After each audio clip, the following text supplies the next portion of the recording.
One of them caught our eye, the one in the center.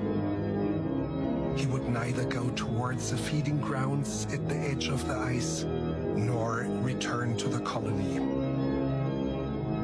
Shortly afterwards, we saw him heading straight towards the mountains, some 70 kilometers away. Dr. Ainley explained that even if he caught him and brought him back to the colony, he would immediately head right back for the mountains. But why?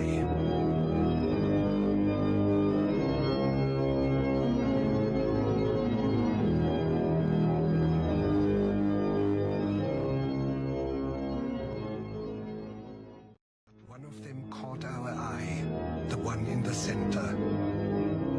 He would neither go towards the feeding grounds at the edge of the ice, nor return to the colony.